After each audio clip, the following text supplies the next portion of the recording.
sleep because I have to go to work a few hours afterwards. So I would then wake up for work, have breakfast. 9 o'clock, I would come to the mosque, meet with the brothers, have a quick chat with the brothers before we all go out to college or school or work. In my instance, I would go to college, full-time student. I'd pray Dhuha, which is the noon prayer before work. I would go to work, I'd work. During the day, I would stop for prayer. I can go and pray in any room. And I would hopefully be at the mosque for my evening prayer before coming home. And then I would come home. I'll be with my family, give family time. I'll sit with my family for the rest of the night. We'd sit together, we'd have some tea. I would read some books with my younger brothers. We'd read the Quran together. And I'd find myself also sometimes playing with my younger brothers, sometimes challenging them in their PlayStation 2s. They can't beat me though. So always a combination of living your religious aspect of your life and also the normal life of earning living, going to school and being a husband, being a wife. So these are the different things that is involved. Each person deal with it according to his responsibility and what is expected from him.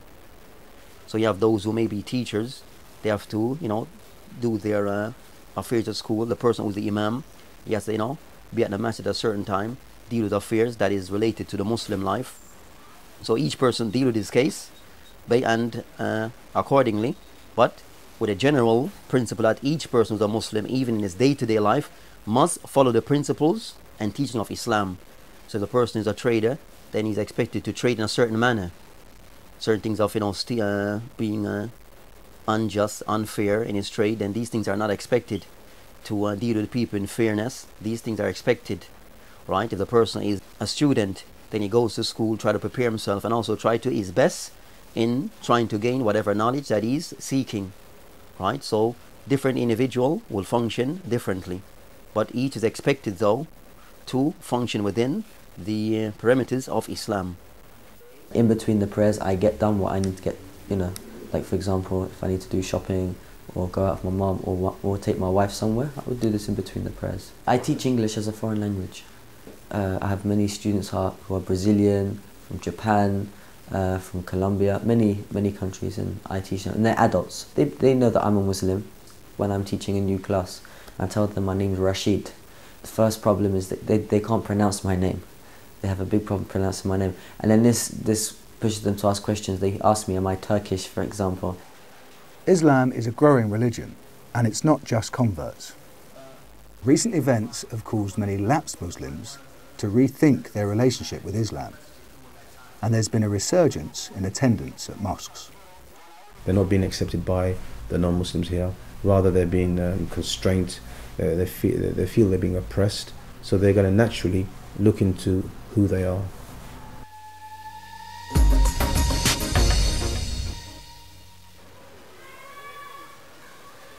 At Brixton, they're preparing for Friday prayers, Jumma. Muslims are required to pray 5 times every day, but Friday prayers at the mosque are a special obligation. Musa is helping get things ready.